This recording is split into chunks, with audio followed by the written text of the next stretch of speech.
एक परीक्षा में 3 पेपर हैं जिनमें प्रत्येक 100 अंक का है। एक विद्यार्थी 2 पेपर में 72 और 56 नंबर लाया, कुल मिला के उसे 75% लाना है, तो उसे तीसरे पेपर में कितना परसेंट लाना पड़ेगा। एक परीक्षा में 3 पेपर है जिसमें से पास होने के लिए 35%, आपको टोटल में से 35% चाहिए। एक पेपर में 150 में 62 लाया है, दूसरा में 150 में से 35 लाया है, तीसरा पेपर में 150 में से कितना लाना होगा। यहाँ ये परसेंटेज है, ये परसेंटेज नहीं बल्कि सिर्फ अंक है। आंसर बोलिए इसका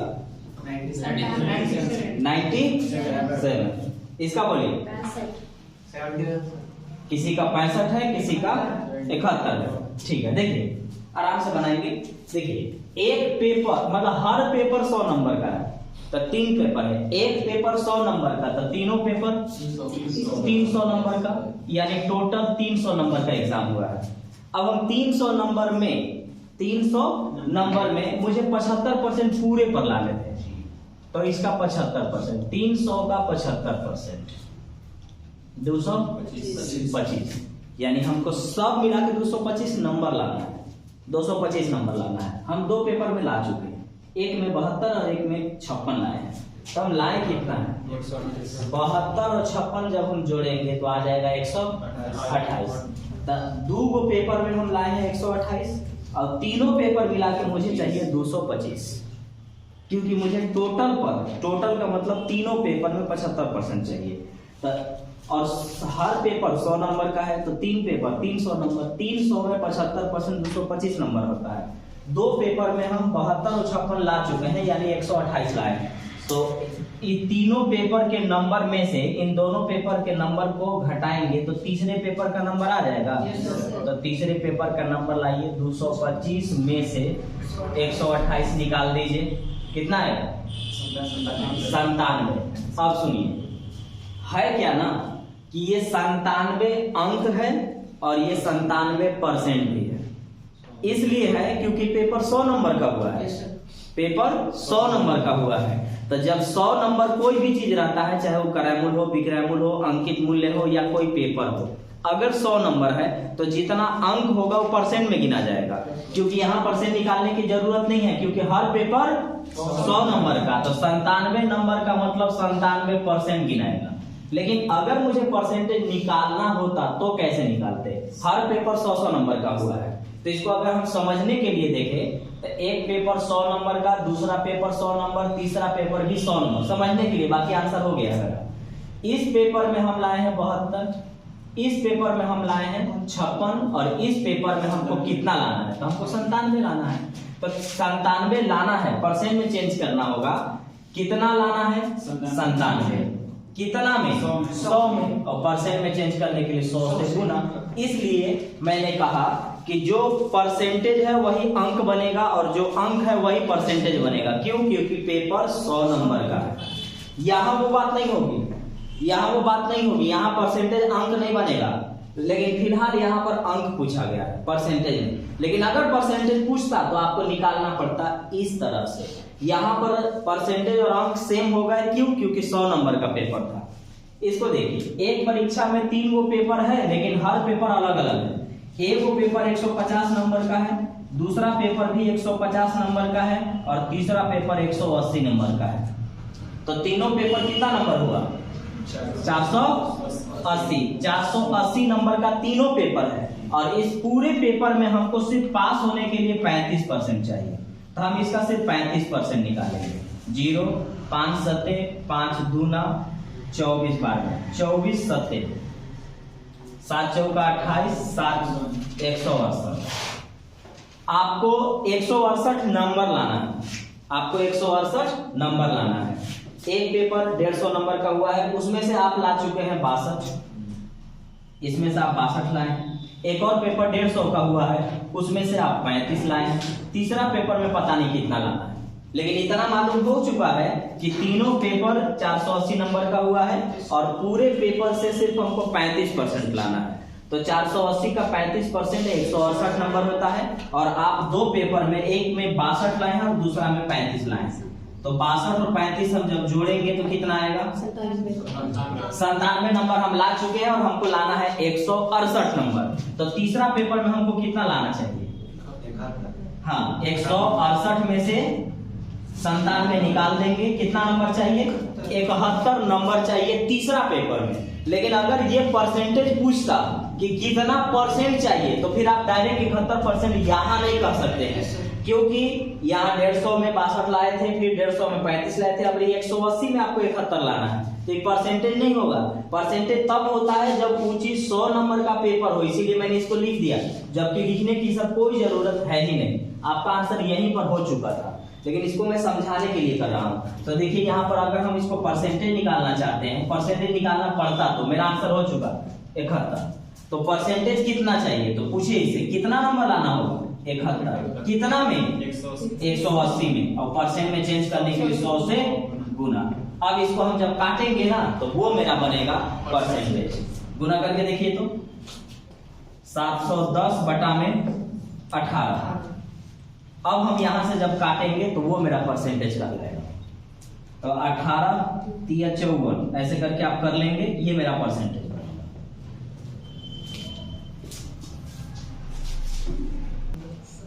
एक बार फिर से देखिए, ये आपको समझाना था इसलिए इतना कुछ आपको बताया, एग्जाम में डायरेक्ट आप देखिए बस कितना कुछ करना है।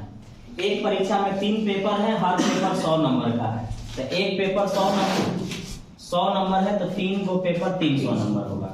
300 में हमको सिर्फ 75% लाना है, तो 300 का 75% 225 नंबर तीनों पेपर में लाना था, 2 पेपर में ला चुके हैं, एक में 72 और दूसरा में 56, तो जब हम जोड़ेंगे तो 6 2 8 और 7 5 12 यानी 128। 128 2 पेपर में ले लाए हैं, इसमें से हम निकाल देते हैं, यहाँ से जो बचेगा वो मुझे क्या करना होगा? तीसरा पेपर में लाना होगा। तो तीसरा पेपर में 97 नंबर है, और यही चीज 97% का काम करेगा। क्यों? क्योंकि 100 है।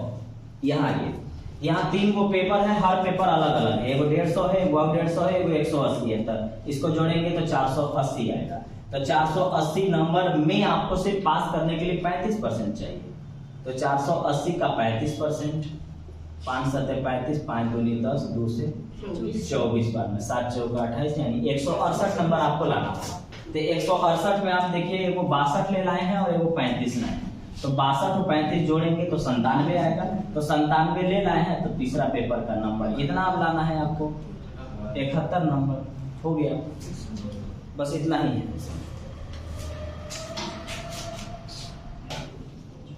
एक बल्लेबाज ने 110 रन बनाए जिसमें 3 चौके और 8 छक्के शामिल हैं, तो खिलाड़ी ने अपने कुल रनों का कितना प्रतिशत विकेट के बीच दौड़कर बनाया? मतलब सिंगल डबल कितना परसेंटेज है ये पूछा जा रहा है इससे। तो देखिए 3 गो चौका और 8 गो छक्का, एक चौका 4 रन का तो 3 चौका 12 रन, एक छक्का 6 रन तो 8 छक्का 48, छक्का 48 रन, चौवा 12 रन, तो कुल मिलाकर के 60 रन तो चौवा और छक्का मारा है, और पूरा 110 रन है, तो पूरे 110 में से 60 रन जो चौवा छक्का निकालेंगे वो सिंगल डबल निकलेगा, और इसी सिंगल डबल को क्या बोलते हैं? विकेट के बीच में दौड़ करके ये रन बना रहा है। तो यहाँ पर विकेट के बीच में दौड़ करके कितना रन बनाया? 50 रन बनाया। इसी को परसेंट में चेंज कर देना है। पूछिए कितना रन बनाया? 50। कितना में? 110 में। कुल में पूछना था ना, तो परसेंट में चेंज करने के लिए 100 से गुना। यहाँ से सिंगल जीरो खत्म। आगे आपके पास 500 बटा में 11 का मतलब 45.5/11%। वो सिंगल डबल खेला है, सिंगल डबल खेला है। एक चौवा 4 रन, 3 चौवा 12 रन, एक छक्का 6 रन, 8 छक्का 48, 48 12 60 रन ला चुका है। 110 पूरा खेला है, 110 में चौवा छक्का 60 रन है, इसका मतलब सिंगल डबल 50 रन है। यही परसेंट बताना था। कितना लाया? 50। कितना में? 110 में। परसेंट में चेंज करने के लिए 100 से गुना 45.5/11% सिंगल डबल है, यानी विकेट के बीच में दौड़कर। एक विद्यार्थी को एक परीक्षा में 500 में से 70% मिले अंक मिले, और अंतिम परीक्षा में 700 में से 80% अंक मिले, तो दोनों परीक्षा में से कुल मिलाकर कितना परसेंट अंक मिला? तो पहले देखिए कि इसको मिला कितना अंक, कुल मिलाकर के अंक कितना मिला। तो 500 में से 70% मिला, यानी 7 बचे 35, 350 मिला। 700 में से 80% मिला, माने 8 सत्ते 56, 560 मिला। तो 7 बचे 35, 350 और 8 सत्ते 56, 560। कुल मिलाकर इसको 910 अंक मिला कुल मिलाकर के। तो यही पूछ रहा है कि आखिर कै परसेंट है, तो पूछिए कितना परसेंट है। कितना अंक मिला? 910। कितना में? 7 और 5 1200 में। 7 और 5 1200 में। कितना मिला? 910। कितना में? 1200 में। परसेंट में चेंज करने के लिए 100 से चलिए 12 सत्ते 84, 6 1 7, 12 पचे 60, यानी 75 पॉइंट समथिंग, यानी 75.83। 75.83 इसको कुल मिलाकर के नंबर मिल रहा है। ई परसेंटेज है उसका दोनों पेपर में। किसी विद्यालय में परीक्षा में शामिल होने वाले छात्रों की संख्या के 75% पास हुए। एक वर्ष बाद पास होने वाले छात्रों की संख्या 18% बढ़ गई, लेकिन परीक्षा में शामिल होने वाले छात्रों की संख्या वही रही। तो पास होने वाले छात्रों का नया परसेंटेज क्या है? यानी कहने का मतलब है, बात अगर परसेंटेज का हो तो 100 मान लेते हैं कि 100 विद्यार्थी शामिल हुए, 100 में 75% पास हुए, यानी 75 वो पास हुए। अगले साल भी 100 शामिल होंगे, क्योंकि पहले जितना शामिल हुए थे उतना ही शामिल होना है। तो 100 विद्यार्थी में 75 वो पास हो गए। अगला बार भी 100 शामिल होंगे, लेकिन पास होने वालों का जो परसेंटेज होगा वो 18% बढ़ चुका होगा। तो पास होने वाले पहले कितने थे? 75। अब 18% बढ़ेगा तो 10% वृद्धि 110/100, 20% वृद्धि 120/100, 18% वृद्धि 118/100 हो चुका होगा। 3 बार में, 4 बार में, 2 बार में 59 बार। ठीक है, 5 दूनी 10, 9 दूनी 18। ठीक है, 9 दिया 27, 3 पचे 15 और 2 17 बटा में 2, 8 गुना के 16, फिर 8 गुना के 16, 88.599। 88.599। पिछला साल 75% पास हुए, 75% मतलब 75 वो पास हुए। इस साल क्या होंगे कि 18% से पास वाले ज्यादा होंगे, स्टूडेंट उतना ही रहेंगे, पहले जितने थे उतना ही रहे।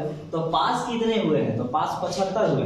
75 में 18% बढ़ने वाले हैं, या तो 75 का 18% निकाल के 75 में जोड़िए, एक ही बात है, या इसी का 18% वृद्धि का मतलब 118/100 लिख लीजिए, एक ही बात है। तो 75 स्टूडेंट पिछला साल थे, 118% फिर आएंगे, मतलब 18% और बढ़ेंगे, तो 118/100 होंगे। 88.5 अब इनका परसेंटेज होगा, नया पास होने वालों का परसेंटेज। किसी विद्यालय में लड़कों और लड़कियों की संख्या का अनुपात 3:2 है। यदि लड़कों की संख्या का 20% और लड़कियों की संख्या का 30% पास हुए, तो फेल होने वाले विद्यार्थियों का परसेंटेज क्या है? पहला चीज कि जब कभी भी ऐसे सवाल में जब रेशियो देगा, तो आप अपना मर्जी से 1 गो 2 गो 3 गो 4 गो जितना मन होगा अपना सहूलियत के अनुसार 0 बैठा लीजिएगा, कैलकुलेशन आसानी से हो जाएगा। नहीं तो आपका परेशानी बढ़ेगा और आप फंसेंगे। तो 3 गो लड़का नहीं है बल्कि 300 लड़का है, 2 लड़कियां नहीं है बल्कि 200 लड़कियां। इससे आसानी हो जाएगा, कैलकुलेशन बच जाता है, पूरा कैलकुलेशन बच जाएगा। तो अगर लड़का 300 है, जबकि ये रेशियो में 3 अनुपात क्या था? 2 था। तो लड़का अगर 300 है, लड़की 200 है, 3 लोग टोटल अब कितने हो गए? 500। टोटल विद्यार्थी कितने हैं?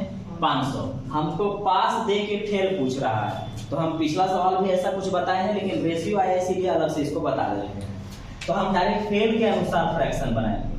हमको फेल पूछा गया है, हम फेल के अनुसार चलेंगे। 300 लड़कियां हैं, 300 लड़के हैं, 300 लड़का में 20% लड़के पास हैं, तो 80% फेल हो गए। तो 80% हम डायरेक्ट फेल निकाल रहे हैं। 200 लड़कियां हैं, 200 लड़कियां में 30% पास हुए हैं, तो 30% पास हुए हैं, तो 70% फेल हुए हैं, क्योंकि दोनों मिला के कितना परसेंट हो गए? 100%। तो ये डायरेक्ट हमको निकाल करके दे दिया, यहाँ से डायरेक्ट हमको निकाल करके दिया कि फेल कितने हुए। तो 8 तरीके 24, 240 इन लोग फेल थे, 7 गुना के 14 140 को इन लोग फेल है, तो इन लोग कुल मिलाकर के 380 को फेल कर गए, कुल मिलाकर के 380 को फेल कर गए। फेल का परसेंटेज निकाल लीजिए, कितना फेल हुए हैं 380, कितना में 500 में, परसेंट में चेंज करने के लिए 100 से गुना, डबल जीरो खत्म, 5 सत्ते 35 और 5 छक 30, 76% फेल है। आप चाहे तो पास निकाल करके 100% में से घटा सकते हैं, कोई दिक्कत नहीं है। पास निकाल लीजिए, जितना परसेंट होगा वो निकाल लीजिए। तो पास अगर आप निकालते तो आपका आता 24%, तो 24% पास होगा तो 76% क्या हो जाएंगे, फेल हो जाएंगे। आप वहां से भी निकाल सकते हैं। किसी वर्ग में लड़कों की संख्या से, किसी वर्ग में लड़कियों की संख्या से लड़कों की संख्या वर्ग के कुल विद्यार्थी की संख्या का 12% अधिक है। वर्ग में लड़का और लड़की की संख्या का अनुपात बताइए। मान लेते हैं कि लड़का x है और लड़की y है। कमी, बस ये हो गया, कमी अधिक अंतर वृद्धि, इन सब का मतलब माइनस होता है। कमी अधिक अंतर वृद्धि का मतलब माइनस होता है। जो अधिक है वो पहले लिखाएगा और जो कम है वो बाद में लिखाएगा। तो लड़कियों की संख्या से लड़कों की संख्या अधिक है। सेंटेंस तोड़ा हुआ है, सेंटेंस ऐसा है कि लड़कियों की संख्या से लड़कों की संख्या कुल विद्यार्थियों की संख्या से 20% अधिक, 12% अधिक। तो लड़का और लड़कियों की संख्या का अनुपात क्या है? तो हमको पता है कि अधिक मतलब अधिक, कमी, अंतर, वृद्धि, चारों का मतलब माइनस से होता है। तो लड़का अधिक है तो पहले लिखाएगा, लड़की कम है तो बाद में, अधिक मतलब अंतर, माइनस मतलब लड़का की संख्या लड़कियों की संख्या से अधिक है। कितना अधिक है? तो कुल का, तो कुल जब लड़का और लड़की मिलेंगे तब कुल बनेंगे। कुल का मतलब गुना, कुल का 12% जो है ना वो अधिक है। कुल का 12% अधिक है। अधिक, कमी, अंतर, वृद्धि सबका मतलब माइनस करना है। लड़का की संख्या लड़कियों से अधिक है, कितना? टोटल का 12% अधिक है। यानी लड़कों की संख्या लड़कियों की संख्या से कुल के 12% में अंतर आएगा। लड़का और लड़की में कुल के 12% का डिफरेंस है, अंतर है। अंतर, कमी, अधिक, वृद्धि सबका मतलब माइनस। 4 तिया 4 से 25 हुआ, 25 से दोनों में गुना, तो ये रहा 25x माइनस 25y। ये 3 से दोनों में गुना, तो 3x प्लस 3y। ये प्लस इधर आएगा तो माइनस, x वाला एक तरफ y वाला एक तरफ, ये प्लस इधर आएगा तो माइनस, तो 25 में से 3 गया 22, ये माइनस इधर जाएगा तो प्लस, 25 और 3 28 y। 2 से 11 बार में, 2 से 14 बार में, y को यहाँ भेजिए, 11 को नीचे भेजिए, तो बनेगा x बटा y बराबर 14 बटा 11, ऑप्शन बी, यानी 14:11। अधिक, कमी, अंतर, वृद्धि सब का मतलब होता है माइनस करना। लड़का की संख्या लड़की से कितना अधिक है? टोटल का 12% के बराबर अधिक। कुल का, तो कुल का मतलब लड़का और लड़की को जब मिला के जोड़ेंगे तो उसका 12% जो होगा वो अधिक है। अब इनका रेशियो चाहिए था, आंसर होगा 14:11, ऑप्शन बी। एक वस्तु की कीमत जो खाद्य सामग्री है उसमें 10% और अन्य उपभोग की वस्तु की कीमत में 15% की वृद्धि दर्ज की गई। एक कर्मचारी खाद्य सामग्री और अन्य वस्तु पर खर्च का अनुपात 2:5 है। यह मानते हुए कि उसका वर्तमान वेतन 3500 रुपया है, उसके वेतन में कितने की वृद्धि की जानी चाहिए ताकि अपना उपभोग के स्तर को पूर्ववत बनाए रख सके। यानी कहने का मतलब है, अब इसको मैं अपना लैंग्वेज में बता रहा हूँ। खाने पीने की वस्तु पर यह आदमी 2 रेशियो में खर्च करता है और अन्य चीज पर 5 रेशियो में खर्च करता है, और ये कुल मिलाकर के 3500 रुपया कमाता है। तो यह मान लीजिए कि ये ऐसा आदमी है कि जितना कमाई है वो पूरा पूरी खर्च हो जा रहा है। 2 रेशियो में खाने में खर्च हो रहा है, 5 रेशियो में किसी और काम में खर्च हो रहा है, तो कुल मिलाकर के खर्च हो रहा है। और यह कमाता है 3500, तो इसका मतलब हुआ कि 3500 कमाता है तो 3500 खर्च भी करता है। तो दोनों मिलाकर के खर्च का जो रेशियो है वो 7 है, 5 और 2 7 है। और पूरा खर्च कहिए या कमाई कहिए 3500 है, क्योंकि जितना कमाता है उतना खर्च कर लेता है, तो कमाता भी 3500 है और खर्च भी 3500 करता है। तो कुल मिला के खर्च 7 रेशियो में, कमाई 35 रेशियो में, या खर्च 3500 में, तो एक रेशियो का वैल्यू 500, तो 5 रेशियो का वैल्यू 2500 और 2 रेशियो का वैल्यू 5 गुना के 10। यानी यह जो कर्मचारी है इसका वेतन 3500 रुपया है और 3500 रुपया में ये पूरा मेंटेन करके रखता है। 1000 रुपया खाने पीने पर खर्च करता है और 3500 रुपया किसी और चीज पर खर्च करता है, 2500 रुपया, कुल मिला के 3500 इसका खर्च हो जाता है। अब क्या हो रहा है कि ये दाम बढ़ने से पहले का स्थिति इसका है, सैलरी 3500 है, 3500 पूरा पूरी खर्च हो जाता है, 3500 पूरा पूरी खर्च हो जाता है। अब क्या हो रहा है कि जो चीज ये खाने पीने और अन्य चीज पर जो खर्च हो रहा है उसमें दाम बढ़ गया, तो दाम बढ़ा है खाने पीने वाला में 10% और किसी और चीज में 15% दाम बढ़ा है। तो पूछा जा रहा है कि बताओ इसके सैलरी में कितना वृद्धि करना चाहिए कि जो वह मेंटेन पहले करता था आज भी वो मेंटेन कर सके। क्योंकि है क्या कि सैलरी 3500 है और अगर दाम बढ़ गया तो अब इसको सामान फिर कम खरीदना पड़ेगा, तो या तो सामान ये कम खरीदे या फिर अपना सैलरी बढ़वा ले। तो सैलरी अगर ये बढ़वाना चाहेगा तो सैलरी सिर्फ उतना ही बढ़ाए जितना इसका दाम बढ़ा है, जितना दाम बढ़ा है अगर उसका उतना सैलरी बढ़ जाएगा तो पहले जितना मेंटेन करता था आज भी उतना ही मेंटेन करेगा। तो 1000 के चीज पर 10% दाम बढ़ा है तो 10% कै रुपया होता है, 100 रुपया होता है। 2500 का चीज को 15% दाम बढ़ा है तो 15% होता कितना है, 375 होता है। तो खाने पीने वाला में 100 रुपया दाम बढ़ गया है और बाकी चीज में 375 रुपया दाम बढ़ा है, दोनों मिलाकर के 475 रुपया दाम बढ़ा है। और 475 रुपया अगर इसका सैलरी बढ़वा दीजिएगा तो पहले जितना मेंटेन करता था आज भी उतना ही मेंटेन ये करेगा। 100 रुपया खाने पीने पर खर्च हो रहा है, किसी और चीज पर 375 रुपया खर्च हो रहा है। कुछ लोग ये नहीं ना सोच रहे हैं कि 10% दाम बढ़ने का मतलब 110/100 क्यों नहीं लिख रहे हैं। तो 110/100 इसलिए नहीं लिख रहे हैं क्योंकि 110/100 लिखेंगे ना तो इसका पूरा सैलरी कितना होगा ये पता चलेगा। फिर तो हमको सैलरी से क्या मतलब है, अगर हम पूरा सैलरी निकाल भी लेंगे तो फिर इसमें से हमको घटाना ही पड़ेगा। तो इसीलिए मैं सिर्फ ये देख लिया कि दाम 10% बढ़ा है तो कै रुपया बढ़ा है, 100 रुपया। 2500 का 15% कै रुपया होता है, 375 रुपया। इसका दाम 375 बढ़ा है, इसका दाम 100 रुपया बढ़ा है, तो कुल मिलाकर के 475 रुपया बढ़ा है। अगर इसका 475 रुपया सैलरी बढ़ा दीजिएगा तो पहले जितना खर्च करता था आज भी उतना उस जगह पर वो खर्च करके पूरी तरह से मेंटेन कर सकेगा।